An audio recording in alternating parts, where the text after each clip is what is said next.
as soon as I open the door, you should press record. I really think that's true. Next.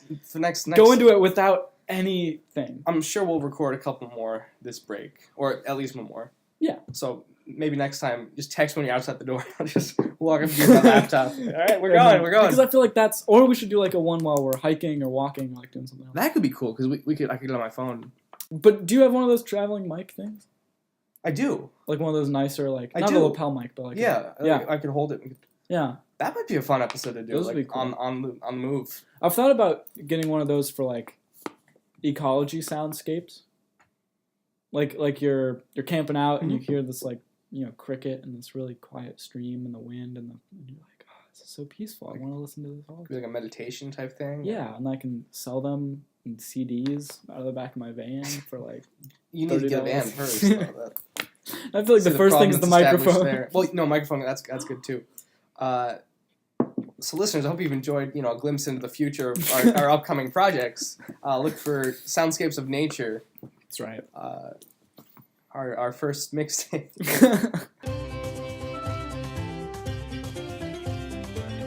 You're listening to Catchupcast, the podcast where, believe it or not, we do not discuss condiments. This is episode 15. 15? Isn't that crazy? Isn't it really? We've hit episode 15. 15. 15 is like my favorite number, so this is pretty... Why is 15 your favorite It just number? always appealed to me. I don't know. It's just a good number. Do you have a favorite number? Is 15 prime? No. No, it's definitely not prime. It's 5 times 3. Yeah. 5 times 3. I feel like my favorite number is either 9 or 3. Defend this decision. No. Okay, no, that's valid. You had something. I have some... News is the wrong word, but you texted me about an option for this podcast instead of a hiatus. I also have something involving our hiatus, but you texted me first. Hiatus. Or hyenas. Or pack of hyenas. The podcast is actually going to be run in the interim by a pack of hyenas. So hyenas. A hyena hiatus. A break from hyenas? Hyena My whole life has pretty much been a hyena hiatus. Yeah. Yeah. Except for the few times I've been to the zoo. I haven't seen hyenas in a long time. I think I've seen more animated hyenas than real life hyenas in my life. When like the Lion King. Yeah, I was gonna say in the Lion King when they're not furry Nazis. The parts in the Lion King when they're not there, it's a hyena hiatus. Hyena hiatus. Man, I can't wait for this. What a wonderful the new Lion King spin-off, the hyena hiatus, where it's just all the scenes from the original Lion King put together with all hyena scenes just cut out. What a wonderful. What's that? Hakuna Matata. Hyena hiatus. What a wonderful phrase. Great. Awesome. Musical episode. Good. The hiatus of our podcast. Right, that's what we were talking about. Yeah. And so we were just talking before this about storytelling and personal narrative storytelling. And I was thinking, like I said on our last episode, what's a format that I can, express some of these things in, like have a good... It's a podcast, of course. But it's going to be hard to have a two-way conversation. Right, because communication's be unreliable. Yeah, I won't be really be able to be reached all that often. I'll be in some pretty remote areas and yeah. So, but I was thinking, what if we did like a half and half storytelling thing? So like I don't know how much we might have to talk, inside baseball here, and I'll record some before I leave, but reading some stories that I have, or some like personal narratives? Personal narrative stories, stuff I've written, yeah. From the last field semester that I went on, because I don't have the ones from this one yet, right? You don't have a time machine? I can't go in the future yet, but I can read some of those, to a microphone, hopefully, or something like that. Get more coffee. And then I'm good, and then you can do your half also. You can, it'll be my storytelling half, your storytelling half. We put them together in an episode, and it's like we're having a conversation, but we're just talking to ourselves, and then you're talking to yourself, and we're in separate rooms talking about separate things, but thematically, it's still a conversation. Yeah. You know? I like that idea a lot, actually. Yeah, interesting. I'll have to find some personal accounts. Actually, I've got like my journals from camp. I could read through those. Yeah, that's what I'm thinking, but I gotta like, retract some names. And Well, stuff. yeah, I'm gonna have to edit it out. Yeah, I'll edit like. I'd probably read them over a couple times before I trip over every word that I've misspelled. But that's okay. No, but that's normal, Yeah. But I feel like I've got some good things. I think that's a wonderful idea. I think absolutely. Yeah. This isn't an idea so much as. Do you remember we recorded episode 7 twice back in the day? Yes. I was listening to those files you sent me last night of your half that weren't working. Did you record over them? No. Did you fit in a conversation? The sound, I think your mic must have been way down. Okay. You can hear it. If you turn up your volume all the way, you can hear it. Oh. If I like go in and boost the decibels and the wavelengths of your if you turn up half, the bits. If I turn up the bits, you can hear clearly what you're saying. Oh, really? We've resurrected episode 7. While on hiatus, I have 2 more episodes that I can. I mean, they're throwback episodes. They'll be, What about the one that's like complete? Like my audio is just that one isn't. That one I found if you just sort of listen to for like 10 minutes, you just kind of get acclimated to it. It's like Shakespeare. It just takes a little bit of listening, and then you can sort of. And your eardrum, the bleeding stops. No, that's eternal. Your eardrum's permanently ruptured. Okay, great. But I actually listened to that when I was doing audio one night. That episode, and it's bearable. Most kind of that episode's up. That's okay. That episode's been up for months and months. And That's fine. That one I can't. We can fix. let that one. We can let that one. It's easier to boost volume. So, but the one you're talking about, I'm talking about episode 7 that has never been published. That has never been published. We've talked about it a couple times. The lost episodes, I think we've called it. Okay. Because I saved my halves. Of and the it's episode. just one. It's 2. It's 2 episodes. Because we recorded it once, it didn't work. We recorded it again, but I saved my half. And you sent me both audio clips from the original and the. Okay. So we have 2. I mean, they're going to be sort of different in format because we've sort of we've evolved a little bit since then. Have we? I think we have a better flow than we used to. What did we do differently? We just sat at your kitchen table and talked. Okay, maybe they're going to be... But, the last episodes, the real episode 7 through episodes 18 or however far we get, those won't have transpired when those were recorded. Right, yeah. It's different. So we've got months and months of so it'll be a bit of a throwback, but we have 2, never before heard episodes. Wow. That I can put out. Are they ready to go? No, I have to boost the audio. You gotta I just do figured the this thing. out like 1 a.m. last night. Oh, whoa. Or I guess this morning. Great. And then I played around for a little bit, and then I was like, oh, I should sleep. That's exciting. So we have 2 episodes. I'm glad I saved my half. I almost didn't. Right. But So you save everything. I never gave up hope. Well, you save everything. I'm sure I've told you the story. I haven't told it on the podcast. My freshman year of college, I decided I was going to rewrite Rider's Legacy, my first film. Yes. Because it had been 6 or 7 years since I'd written that film. Yeah. And, I've evolved as a writer and as a storyteller, so okay, I'll take what's there and I'll make it a better story. So I hand wrote 50 pages of story. Not script, but, just the plot. So the plot exists. It's a lot of bits. It's so many bits. And then I started typing out the screenplay, and I was I was having so much fun creating this world. There were cool monologues about loss and... Then your cat steps on your computer and you accidentally hit Control-Delete. See, wouldn't that be nice if it was an accident? Yeah. Well, no, it was an accident. I had 70 pages written. Nice. About halfway through, so probably. many bits. It's the most bits. And I had just uploaded some photos to my computer, and one of them was a picture of a dog, because one of my friends was sad, and I thought, I'll send this picture of a dog. Yeah. So I sent this picture of a dog, and I went to delete, the double files, because, when you can put something in the Photos app and also have it exist as a file, and they're separate entities, so I was going to delete the file and just keep the file. Yeah, and the downloads. So I selected all the photos that I imported, Command-Delete, empty the trash. I also selected the script file because that was the most recent file. Empty the trash. Which is impossible to recover because Macs are dumb and don't let you. Because on a PC you could recover that. It would be hard, but it's possible. With a Mac, it's gone. Nice. Great. So, save everything. Now, my book that I'm writing, I think I've got it backed up 3 times on a computer. I've got 2 different Google Drives that I have multiple backups. So I put it in the cloud. Well, that's what Google Drive's for. In the cloud. I mean, non-sponsored drive. Google Drive is... So I'm working on some work for my summer right now, and we're using Google Drive, which is what I use at school, so it's really familiar to me, and it's great. Google Drive's awesome. Because the people that are working on these documents don't live in the same city, and we're not going to be working on them at the same time, and we're we just have regular life schedules right now, but there's no time for us to meet up, but both of us can be working on the same thing, or add new documents that we're working on to the same folder, and like really and easy. With and Google Doc, you can collaborate and see what the other person's add typing. comments so and stuff cool. at literally the same time. We did this exercise in writing a script like that's hard. But we did an exercise in the creative writing class I took this semester where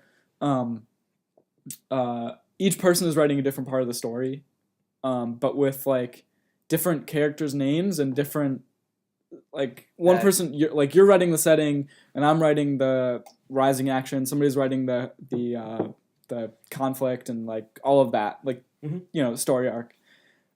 But they're supposedly not connected, but we're trying to make them connected. But we don't know what anybody else is writing. So we have a Google Doc with each of the points on it with like 7 people typing at the same time. That's overwhelming, but also really cool. It's very overwhelming, but it's like you like look down at the keyboard, type like off your notes or whatever. And you look back up at the screen and it's like it doesn't know what to do. It's like coming up from the bottom and then like somebody's typing on the top. I think going down for that. It's just like 3 people might be the most I could handle on a Google Doc. Expanding at the same time. That's great. It's not a Google Doc, but it's a similar story. Yeah. In Film Academy senior year, we wrote a sitcom. Okay. And each person was assigned a different scene. Sure. But we wrote them at the same time, so no one knew like. We had written, like, here's the arc of the story, but we didn't write specific scenes. And I was assigned the last scene. Nice. So I haven't seen the whole build-up. So I just about, like, wrap up a plot that hasn't been written. Yeah. And I did it because I saw the notes, but it's funny how it's a cool challenge. It is, to, like, yeah. Okay, how do I wrap up character arcs? There was somebody in charge of continuity, too. Yeah, like, so okay. we as a class, we decided the overall continuity, names, where we'd begin, where we'd end, characters, yeah, and like scenarios that might happen, but the actual minutia of the story didn't exist. Right.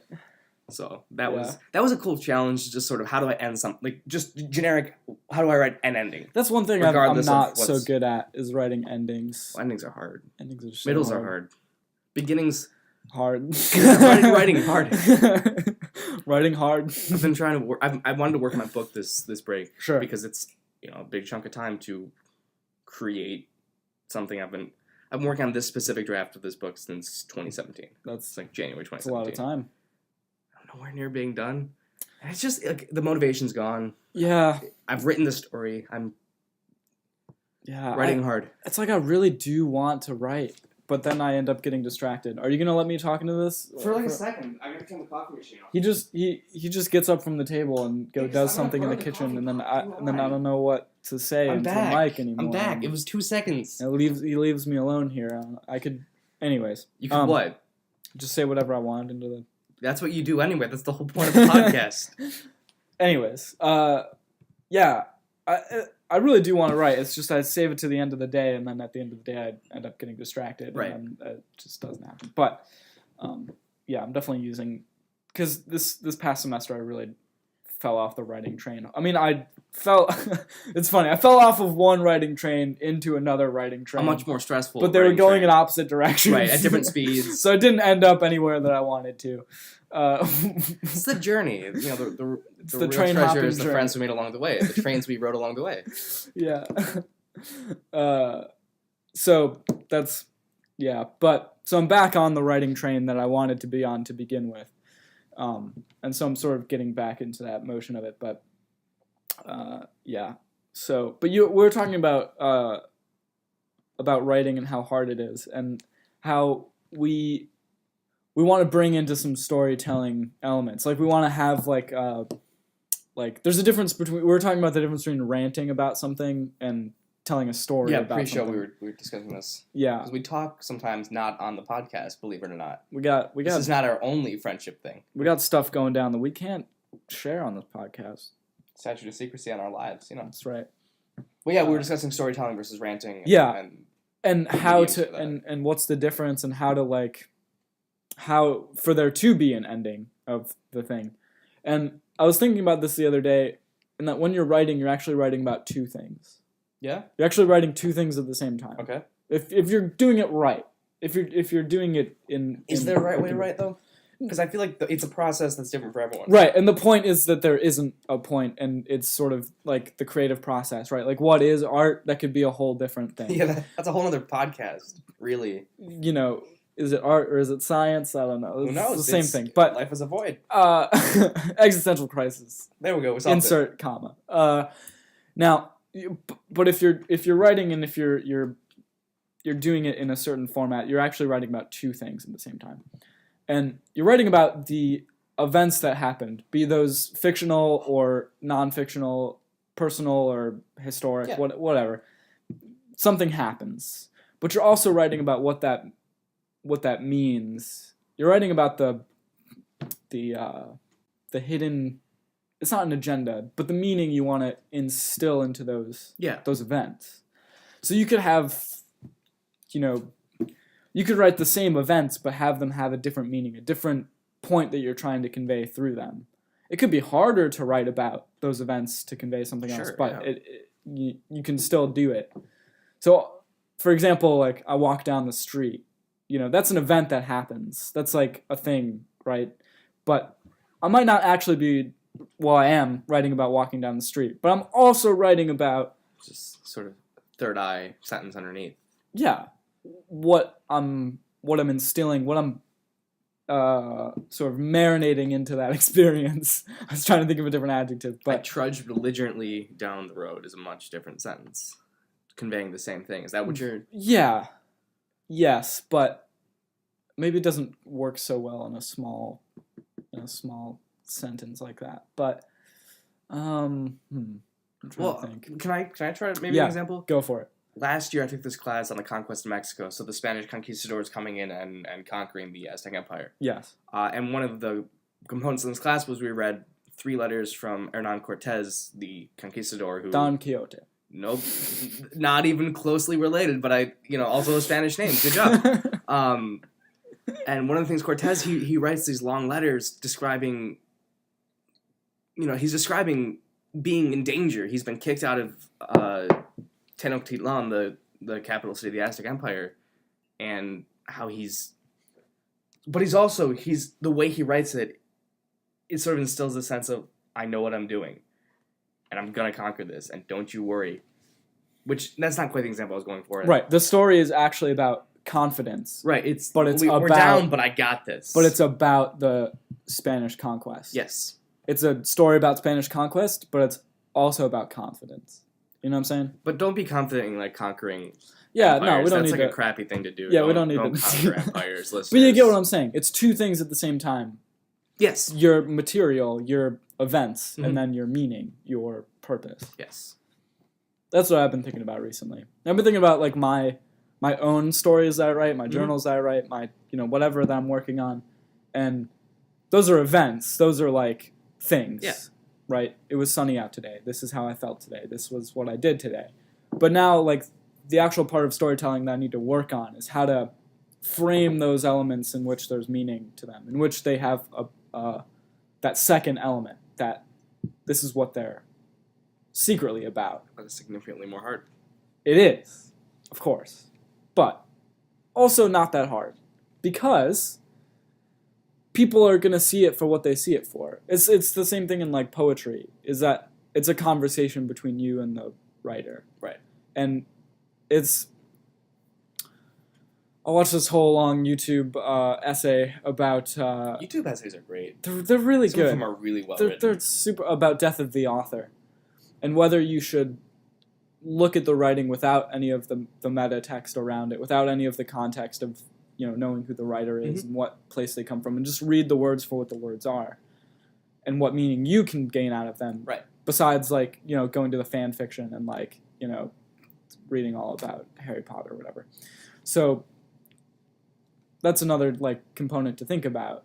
So I can write the meaning. I can write the actional, the events. I can write the meaning, and then there's this meta text about the context, and the context might inform both of those elements, and so, but the context can also be what the reader brings to the story, and maybe they've had an experience like that, but they saw it differently, or maybe they hadn't events like that happen in their life, but they saw it the same way, or they were on the other side of those events if it's whatever is going on. Maybe they were the ones being conquested, and they would read that with completely different context and maybe not get that same meaning. Right. So maybe your meaning is not necessarily the meaning that they're going to get out of it, but it's still, you know what I'm saying? Well, it's almost history, which is a different topic, but the way we interpret history is written by the winners, right? The winners. So even history itself is... The winners. The winners. I lost my train of thought. Hang on. Thanks, Donald. Right, the winners of an event write the history. So the history we're getting is written for a purpose to say, hey, look, we're the winners. American history, all of American history that we learn in school is look how big and strong America is. Here's People's History of the United States by Howard Zinn. Kind of a boring book.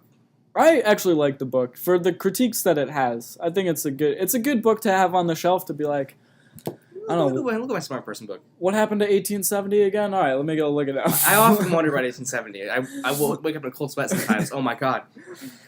Oh my god. What happened? I totally forget that chunk of U.S. history. And then I grab the book, my roommates, Ethan, go to bed. It's 3 a.m. No, but listen, I'm going to read this to you out loud. This is what happened in 1870. Howard Zinn says! Okay, but you get the point. No, I do get the point. And what were you saying before I derailed your train? Well, I think history is the same thing. We're getting a story written for a purpose. Yeah. And that purpose is to make the winners look big and strong. Most of the time. Yeah. Some of the time it's not.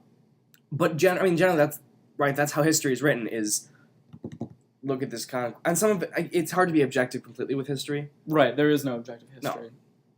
No. But I think it's a similar thing. Do you get what I'm saying? No, I'm trying to connect the two. No, it absolutely is true. I think there's no way to write history without there being some sort of thing, some sort of right. So I think inherently it's the same. There's that same sort of double meaning. Yes. Doublespeak. Doublespeak. Orwellian doublespeak. Some of those Orwellian words are so good. I love Orwell. Double plus ungood is one of my favorites. Double plus ungood. It just means like super bad, because ungood means bad. And you're doubling it. And it's plus. But then it's double plus, so it's. That's really shit's bad. Just bad. Double plus ungood. Shit's just double plus ungood. I'm gonna use that. Double plus ungood. Stub your toe. Double plus ungood. Yeah, but you get what I'm saying. Absolutely. You know, and so it's the same with history, right? And this mug is empty, and I keep on wanting to drink out of it. But, yes, yeah. So you have to, yeah. I don't know what the point is. Something I have to work on, but also. Well, I think that's the hardest part of writing. Is it's so easy to just write like what happens. Here it is. But to instill some of the simplest and most beautiful poetry is that. Just an observation of... And not to get, like, too, I don't know... Do it. Donné about it. Is that Go for it. I don't know. Like, it's not Donné. No, what's his name? Shit. You could say any name and I wouldn't know. I'm not... Descartes. Oh, I think therefore I am? Yes, that's what I'm saying. You know, just observation is a miracle in itself, you know, and just like just having the mindset to observe something and simply write that down can be some of the most poetic. Right. Being fully present yes. gives you insight sometimes. Right. Because we're never fully present, right? We're always there's an argument. The past, we're always worried about the future. Existential dread. There's an argument about you know, like natural history field observations. Mm-hmm. Like you go to a spot, you sit down, you write down where you are, what time it is, what the weather's like, what species you observe, how the wind is acting. You sort of write down observations, which are meant to be objective. But there's an argument, are those an art or are they a science? You're trying to be objective. You're trying to give scientific data that's like, okay, this happened here at this time. But it's through your perspective. That's what you feel. Yeah. And it's how you see things from where you're sitting. So is that subjective, though? And so then, can that be like poetry? Can it be like the bird flies, wings flutter? What a great poem you've just written. Do you have right. a title? Double plus on good, is that the title? Or, it's certainly a double plus on good poem. Or is it science? Is an objective like thing? Who's to say? Who is to say? Because something like that, if you're an artistic writer, you're gonna instill some sort of artistry in it. Right. Regardless of if you're trying to. You're gonna put some beauty into it. I mean, or it's just beauty naturally. Or it's just beauty naturally, which of course there's plenty of. I went to Knox yesterday and just barren, cold, frozen beauty. It's true. Beauty is also subjective, though. It's in the eye of the beholder. The beholder, if you will. Jerry Seinfeld. The beauty holder, as they call it. No, they don't. The eye of the beauty holder is where the beauty, because they hold the beauty. Oh, you're right. Beauty holder. They have really pretty eyes. Yeah. Pretty eyes see pretty things. Beauty eyes, beauty things. This is a great see tangent. beauty, be beauty. See no beauty, speak no beauty. Hear no beauty. Good. Beauty be as beauty is. I think, therefore, I am beautiful. Descartes, always the fashionista, you know.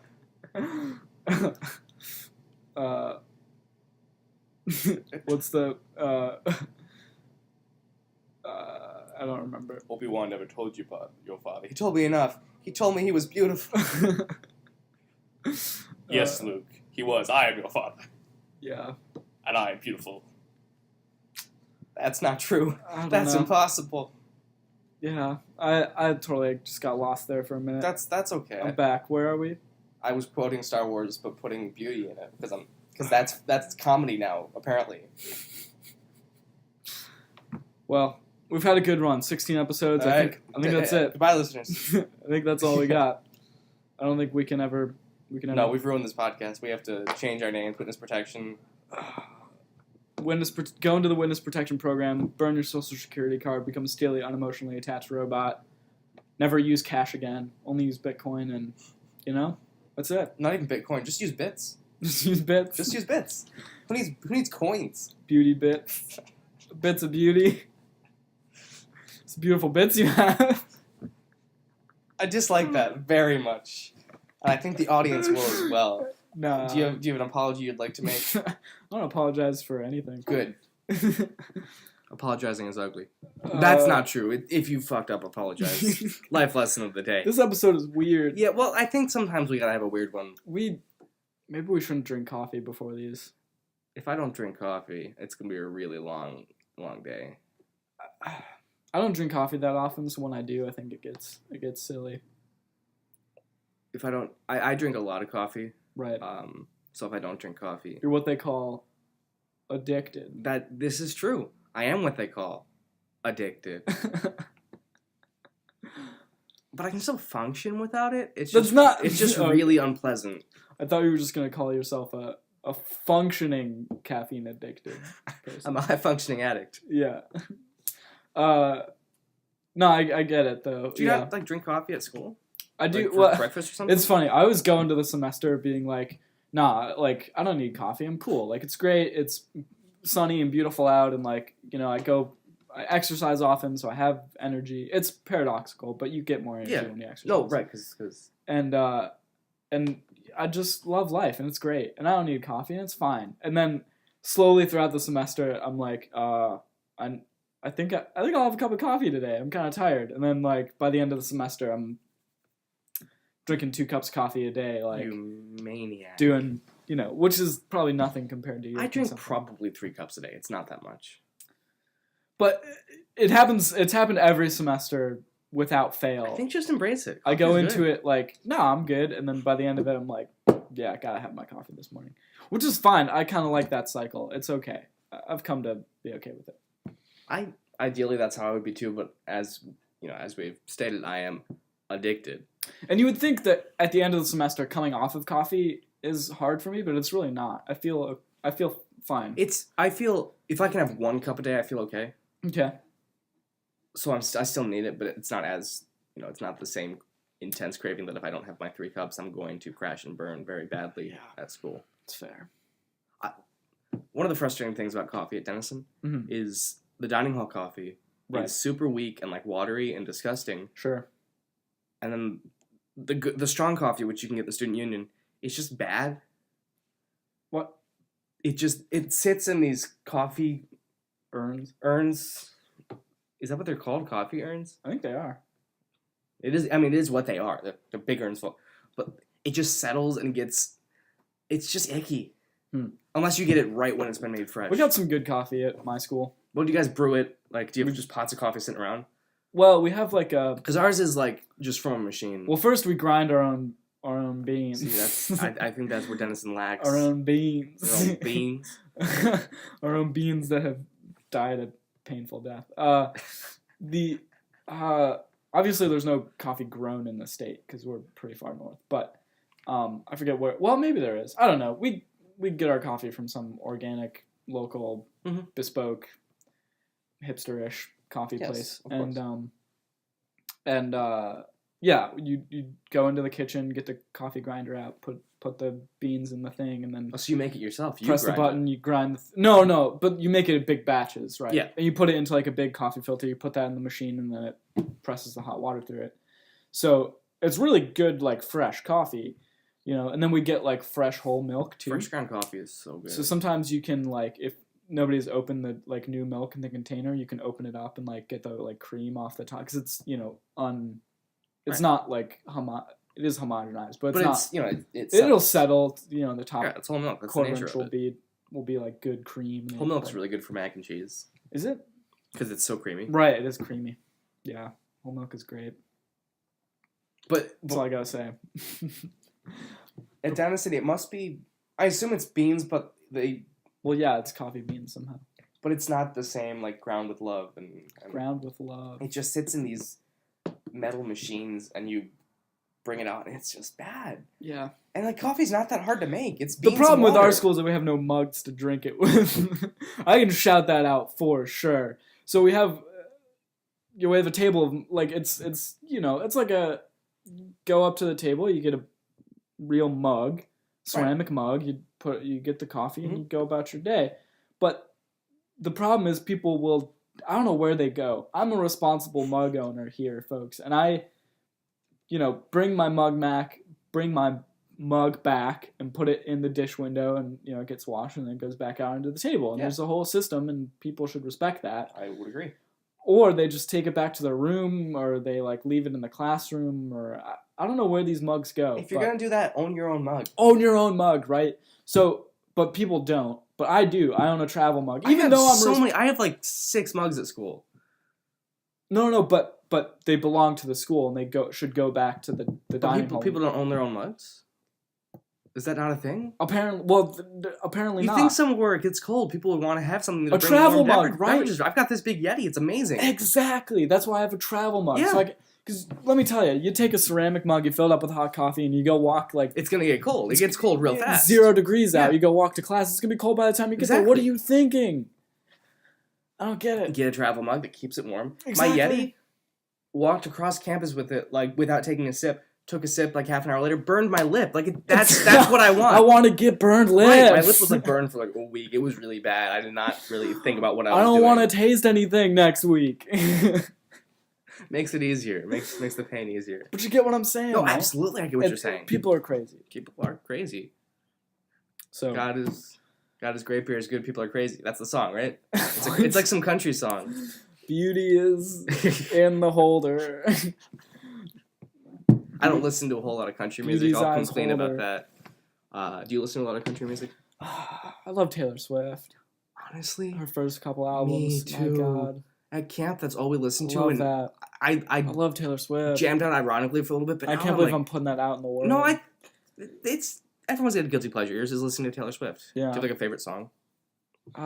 Anything on her first or second album, really.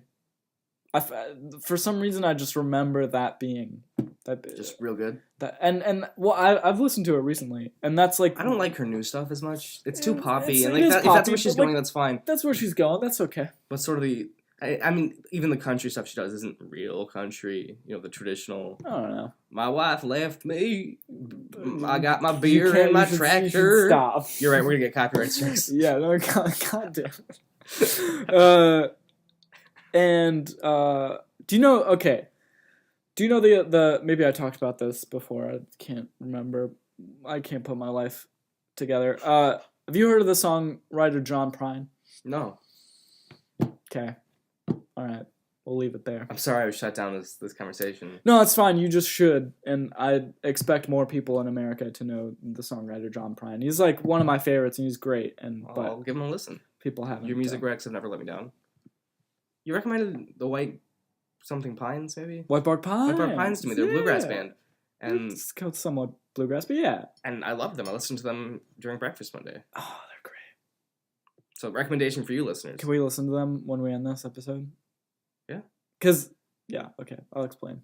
Okay. I haven't listened to them in a while, and I really need that. There's something I want to ask you about. Let's do it. Because you mentioned this a couple episodes ago, and we never went back to it, because I've been editing them. Okay. The episodes? Yeah. Okay. We're doing live edits right now? Well, no, I'm just pulling up... Are we editing... Theft by Finding. Yes, by... Yeah, can you talk... You said you wanted to talk about it, and then you never did, because we got on a tangent, as we often do on this podcast. We're like 42 minutes into this one. So we can have this conversation and then wrap up. And then what was the question about it? Just what was tell I doing? You asked, what you said on the one episode, and the listeners will hear it, is, I haven't talked about this on the podcast, maybe I should. That's it. So it goes back to our conversation about... This has been great to bring up 20 minutes ago, but our conversation about... I didn't want to interrupt the flow. Journaling and talking and putting those two... Having the events and having the meaning in it. And so it's the published journals of David Sedaris, mostly unedited. I think he changes the names and leaves out some of the gory details, but it's pretty pure. It's pretty this is what I wrote down on this day, and that's it. And I put it into a compendium of a book and I publish it. So it's not necessarily a memoir. I think memoirs are more... There's a purpose for memoir. A purpose and a theme, and His other stuff is probably memoir. Yes. Naked, Me Tuck Pretty One Day. Those are memoirs. For sure. This is just straight up journalistic.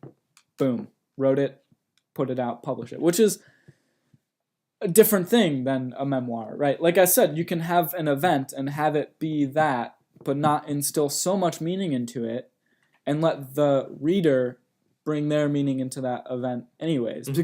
And he can maybe get away with that more because he has this sort of meta text around him. He has this context of you've probably heard of him before. Right. You've probably read his other books. You probably know that he has these experiences and or whatever. Or you've had experiences like that. Or maybe you haven't, and that brings perspective to your life.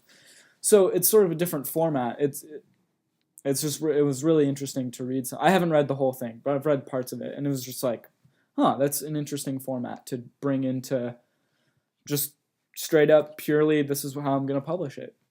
And I think that's fascinating. I haven't heard of a lot of writers doing that, just putting their journals out. Right, yeah. It's pretty fascinating. I mean, have his journals evolved into those memoirs? Is that... Yes, absolutely. So you can read the journal of the day that and then be like, oh, right, I remember this story from this book, or I remember listening to the Santaland Diaries, and this is a few periods of his journal from that, and it's kind of interesting to see the evolution, the material, and then the story. I guess when you journal every day, you have more, because I don't journal every day. Sure. When I journal, I write 4 pages, and I have this long. It's usually a week or so in between entries. Right. And so I don't have the day-to-day details of my life, so it's harder to think of going back and writing a memoir. Yeah, you still could, though. People write memoirs without having any context of their life. Yeah, but I don't remember things. Exactly. That's crazy. And not that I completely want to write a memoir or completely do it like Theft by Finding, but I just find it that was really... Oh, absolutely. And it's interesting. You would think that book would be boring, right? You'd think it's I woke up today, I had breakfast today, I did this today, but... I think it's actually really... Reading how someone lives is fascinating from their own... How they perceive how they live. Right. And that's the meaning in it. That's the thing in it. That's the special sauce, so to say. Yeah. And even though it is just a perfect account, even though perfect, clear observational thing, you read so much more meaning into it. You think, oh, wow, this is when he was struggling with this. This is how... It's great. Apparently he's going to... later in life, publish Theft by Finding Part 2, but he's still writing. So, I think it's right, how do you decide? I don't remember how many years it is. It's it's got to be 30 years of journals, which is a lot. I mean, they're not daily, are they? No, not daily, I don't think. How frequent is the journaling? I don't remember. I mean, he goes like months 30 years sometimes. daily. That's kind of a... He goes months, but pages. they're not super long. Mhm. Some are a paragraph, go on for pages. Sometimes it doesn't write for a few months. Sometimes it's daily. I mean, but who knows? Some of those were edited. Some he didn't include. Right. I don't know what he cut out, but I guess, yeah, I mean, it's still work of, literature that you would edit. Right, of course. And it has its, That's maybe I'll look into that. I like David Sedaris a lot. Yeah. I've only read a couple of his I've read one book and a couple of his just essays. Oh, it's so good. Problem is, his books are like pricey. Yeah. And I guess there's libraries that exist. Yeah. Is there a library in the town where you go to school? Yes. There's actually two libraries. There's the school library, Right, school library. And then there's the town library. So I suppose you could get it from the town library. The school library is mostly like reference. Yeah, that's how Dennison's is. Yeah, too. it's not like a recreational I library. check movies out from Denison more than I check out. Because they have like a huge movie library and no one ever checks them out because no one thinks to go to the library. Mm-hmm. So I'll just go get some movies and have a movie night. It's awesome. Yeah, it's great. I went to the film group I'm in. We were showing a movie, Selena. Gomez. No, she's named Selena. I can't remember her last name. She was a musical artist. Wizards of Waverly Place. You're just saying things now. It's not. But the movie was Selena. Hannah Montana. Phil the future. We can just list Disney Channel shows all we want. It's not going to get us anywhere. So I was looking for this movie because I had to show it that night, and I didn't own it and it wasn't online anywhere. So it said the library had it. So I was like, all right, I'm gonna go get this DVD. It was a VHS tape, like two VHS tapes for one movie. I couldn't play it. I ended up buying it on Google Play or something. I can't remember the last time I picked up something and saw a physical VHS cassette. Oh, that's funny. And it was just it was mind blowing to think. I don't know. This is gonna make me sound old. People younger than us probably didn't ever like. Hashtag born in the 90s. Because I remember born in the late 90s. Loading them and rewinding and stuff. And we were barely 90s kids. 2000s. but yeah. My sister didn't grow up watching VHS tapes that much. Yeah, she did. Not to the degree I did. I got 3 years on her. It's true. Not that I probably watched Franklin 100 times, but that's it. Yeah. Well, we could probably wrap up this episode. I'm sure we'll have this has been episode 15. 15. Crazy. Like, we're 5 to 20 now. 10 was like a milestone. We've recorded 5 since then. It took us months to do 5 episodes. Our record was like once every month, and now we're doing like 3 in a week. I'll probably space out the uploads. We could probably stop recording. We could upload both of these today. That's 3 in one day. Our listeners are going to lose their minds. Yeah, but I'd be okay with that, though. I don't mind, really. I'm just the upload speed. Listeners, you probably tuned out a long time ago. I'm going to go ahead and say goodbye. You got any last words? I was amazed how fast it uploaded. It was 40 minutes. Yeah, but that's. I thought it took days. It doesn't take I thought days. it took literally weeks. It doesn't. I thought it was like you have to. We also have better Wi-Fi in this house than we used to. So I thought you had to like put it into like. And it's low quality. It's like 200p or whatever. 200p. Yeah, it's the lowest quality because the video quality doesn't matter, right? We're just uploading these for the audio, so I make them low quality because the audio quality is pretty much the same no matter what. Anyway, goodbye. Goodbye. Have a wonderful day. Good, happy Y2K.